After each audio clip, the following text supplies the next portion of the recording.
வணக்கம் நண்பா. நான் உங்க தமிழ். இன்னைக்கு நம்ம இந்த ஒரு வீடியோவில் சூப்பரான ஒரு கவர்மெண்ட் ஜாப் அட்வர்டைஸ்மெண்ட் பற்றி தான் பார்க்க போகிறோம்.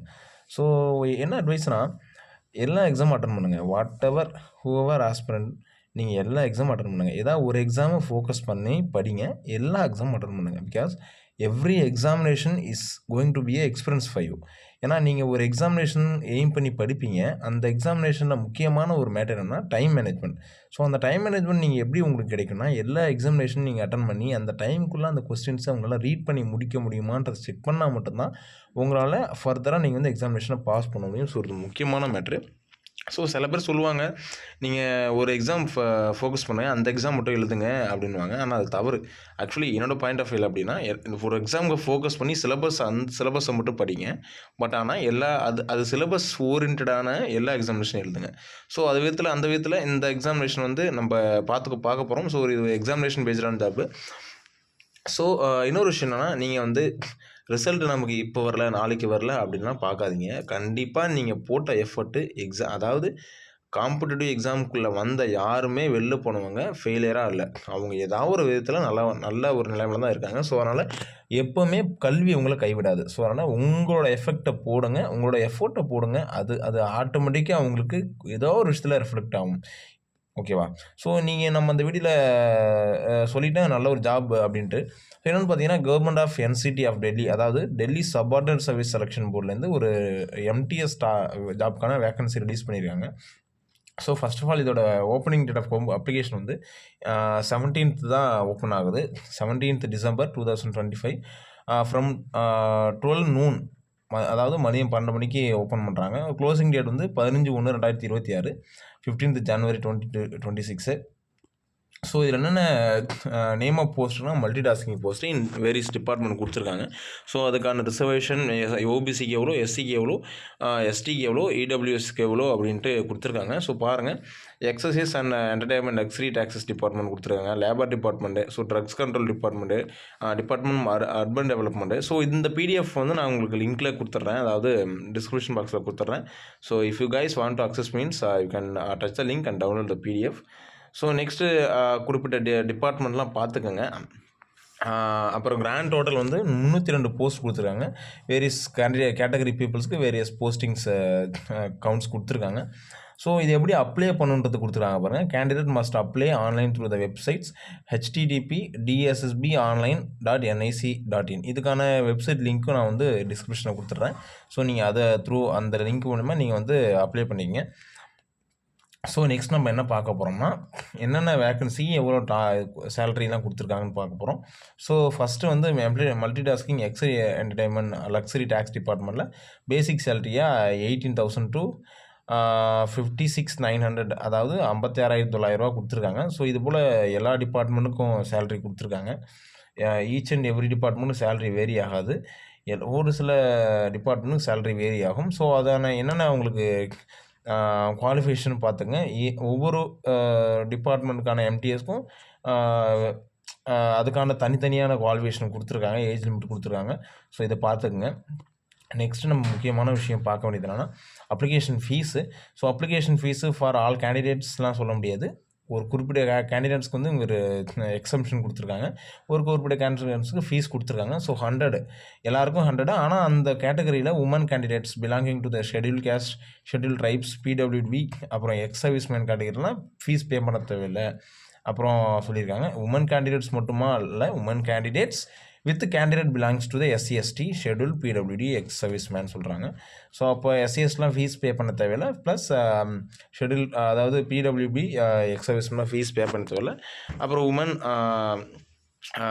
எந்த கேட்டகரியாக இருந்தாலும் ஃபீஸ் பே பண்ண தேவையில்லை. அப்புறம் எக்ஸாமினேஷன் ஃபீ, அதாவது எக்ஸாமினேஷன் ஸ்கீம் வந்து ஃபஸ்ட்டு உங்களுக்கு பார்த்துக்குங்க. ஒன் டயர் எக்ஸாமினேஷன் தான் கொடுத்துருக்காங்க. ஸோ ஒரு எக்ஸாம் எழுதுவீங்க, அது கம்ப்யூட்டர் பேஸ்டு எக்ஸாமில் இருக்கும். அப்புறம் ஒவ்வொரு போஸ்ட்டுக்கும் டிபார்ட்மெண்ட்டுக்கும் கொடுத்துருக்காங்க பாருங்கள். எக்ஸாம் கோட் வந்து 1TG one tier general exam கொடுத்துருக்காங்க.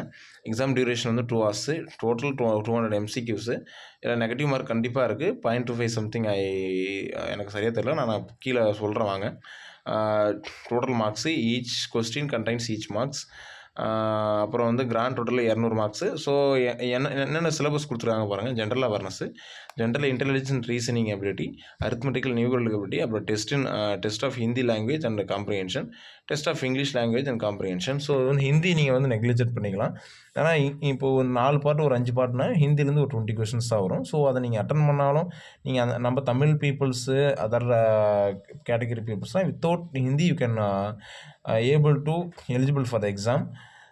ஏன் அப்படி சொல்கிறேன்னா 20 மார்க்கு தான் உங்களுக்கு கட் ஆஃப்னா அந்த 20 மார்க்கு தான் உங்களுக்கு டிசைட் பண்ண போகிறதில்ல. ஸோ இங்கிலீஷ் நீங்கள் கண்டிப்பாக இப்போ யூபிஎஸ்சி ஆஸ்பிரன்ஸ் இல்லை டிஎன்பிஎஸ்சி ஆஸ்பிரன்ஸ்லாம் கண்டிப்பாக ஜென்ரலாக வரணும். ஜிஎஸ் படிச்சிருப்பீங்க, எல்லாம் வந்திருக்கும். மென்டல் அபிலிட்டி நம்ம சிசாட்டு அப்படி இல்லைன்னா ஆப்டிடியூட் படிச்சிருப்பீங்க. அப்புறம் நம்ம இங்கிலீஷ் கண்டிப்பாக லாங்குவேஜ் 100 மார்க்ஸ் டிஎன்பிஎஸ்சி குரூப் 2ல். ஸோ கண்டிப்பாக படிச்சிருப்பீங்க. நெக்ஸ்ட்டு நம்ம என்ன பார்க்க போகிறோம்னா கொஷின் வந்து பைலிங்குவலாக இருக்கும், ஹிந்தி அண்ட் இங்கிலீஷில் இருக்கும். ஸோ அதுக்கடுத்து வந்து நெகட்டிவ் மார்க் இருக்குன்னு சொன்னேன். ஸோ 0.25 மார்க்ஸ் ஒவ்வொரு நீங்கள் நெகட்டிவ் மார்க்கிங்ஸ்க்கும் 0.25 மார்க்ஸ் வந்து நெகட்டிவ் மார்க் இருக்கும். ஸோ அப்புறம் வந்து நீங்கள் அந்த 1 tier எக்ஸாமினேஷன் முடித்தோடனே ஸ்கில் டெஸ்ட் இருக்கும். அந்தந்த டிபார்ட்மெண்ட்டுக்கு ஏற்ற மாதிரி ஸ்கில் டெஸ்ட் வந்து என்ட்ரி டெஸ்ட்டா இல்லை டிரைவிங் டெஸ்ட்டா ட்ரேட் டெஸ்ட்டா அப்படின்றது கொடுத்துருப்பாங்க. ஸோ அப்புறம் போஸ்ட் ப்ரெஃபரன்ஸ் வந்து எங்கெங்கே ஒருத்தர் நீங்கள் செலக்ட் பண்ணிக்கணும் போஸ்ட் ப்ரெஃபரன்ஸு. அப்புறம் மோட் ஆஃப் செலெக்ஷன்ஸ் கொடுத்துருக்காங்க பாருங்கள். மோட் ஆஃப் செலெக்ஷன் வந்து நீங்கள் எக்ஸாமினேஷன் தான், அது அப்சல்யூட்லி எக்ஸாமினேஷன் தான் மோட் ஆஃப் செலெக்ஷன். அப்புறம் வந்து ஆன்சர் கீஸ் வந்து கம்ப்யூட்டர் பேஸ்ட் எக்ஸாமினேஷன் தான் கன்ஃபார்மாக சொல்லியிருக்காங்க. அப்புறம் ரிசர்வேஷன் கொடுத்துருக்காங்க உங்களுக்கு. அந்த என்ன ரிசர்வேஷன்றதை பார்த்துக்குங்க. நெக்ஸ்ட் வந்து முக்கியமான ஏஜ் ரிலாக்ஸேஷன் பார்க்க போகிறோம்.